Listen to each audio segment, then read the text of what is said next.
খেলার ময়দানের chicken stew একবার খেলে বারবার খুঁজতে হবে, এতটাই টেস্টি। তাহলে চলুন বন্ধুরা, আজ খেলার ময়দানের চিকেন স্টু তৈরি করে ফেলি। এখানে আমি 1 কেজির মতো মুরগির মাংস নিয়ে নিয়েছি। হাফ টুকরো লেবুর রস চিপে দিয়ে দিলাম, অল্প একটু গোলমরিচের গুঁড়ো আর একটুখানি নুন দিয়ে খুব ভালো করে মেখে নিয়ে আধ ঘন্টার মতো ঢাকা দিয়ে রেখে দেব। আধ ঘন্টা পরে ফিরে এসেছি। কড়াইতে দিয়ে দিচ্ছি বাটার আর দিয়ে দিচ্ছি অল্প একটু সাদা তেল, যাতে করে বাটারটা পুড়ে না যায় তার জন্য। ফোড়নে দিয়ে দিচ্ছি 4টে লবঙ্গ, 2টো এলাচ, 1টা দারচিনি, 2টো তেজপাতা। হালকা করে একটু ভেজে নিয়ে দিয়ে দিচ্ছি থেতো করা আদা আর দিয়ে দিচ্ছি থেতো করা রসুন দিয়ে 2 মিনিটের মতো একটু হালকা করে ভেজে নেব।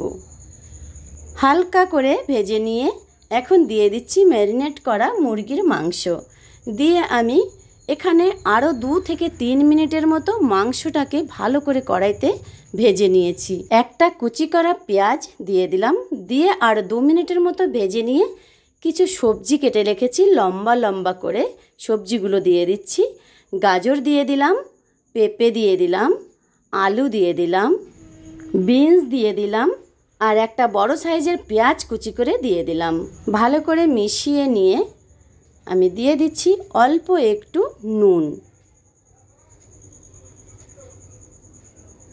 নুনটা দিয়ে ভালো করে মিশিয়ে আমি 2 থেকে 3 মিনিটের মতো একটা ঢাকা দিয়ে চাপা দিয়ে রেখে দেব, যাতে করে এই সবজিটা একটু নরম হয়ে যায়।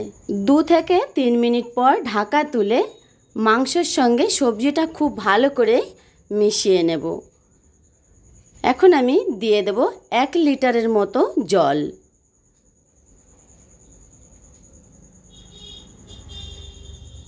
জল দিয়ে দিয়েছি। এখন দিয়ে দেব একটা টমেটো মাঝখান থেকে কেটে, 3টে কাঁচা লঙ্কা গোটা অবস্থায় আর 4 থেকে 5টা রসুনের কোয়া। এখন ঢাকা দিয়ে 30 মিনিটের মতো গ্যাসের ফ্লেম কম করে দিয়ে রান্না করে নেব। 30 মিনিট পর ঢাকা তুলে এই যে টমেটোটা দিয়েছিলাম, এই যে উপর থেকে খোসাটা তুলে ফেলে দেব। এই দেখুন, সবজিটাও খুব সুন্দরভাবে সেদ্ধ হয়ে গেছে। এখন দেখে নেব মাংসটা কতটা সেদ্ধ হলো। এই দেখুন, হাত দিয়ে কোয়া কোয়া বেরিয়ে যাচ্ছে, মাংসটা খুব ভালোভাবে সেদ্ধ হয়ে গেছে। এখন আমার চিকেন স্টু একেবারেই রেডি হয়ে গেছে। দেখে নেব নুনটা আমি কতটা সঠিক দিলাম। একেবারেই সঠিক হয়েছে, খুবই সুন্দর হয়েছে। এখন নামিয়ে নিয়ে উপর থেকে 1 চামচের মতো বাটার দিয়ে দেব। বাটার দিয়ে পরিবেশন করে নেব। আপনারা কিন্তু অবশ্যই একবার বানিয়ে খাবেন খেলার মাঠের পুষ্টিকর চিকেন স্টু। খেয়ে কতটা ভালো লাগলো ছোট্ট একটা কমেন্ট করে জানাতে কিন্তু একদম ভুলবেন না। ভালো লাগলে আমার চ্যানেলটাকে লাইক, সাবস্ক্রাইব, পাশে থাকা বেল আইকনটা ক্লিক করে দেবেন। সবাই ভালো থাকুন, সুস্থ থাকুন। দেখা হবে নেক্সট ভিডিওতে। নমস্কার।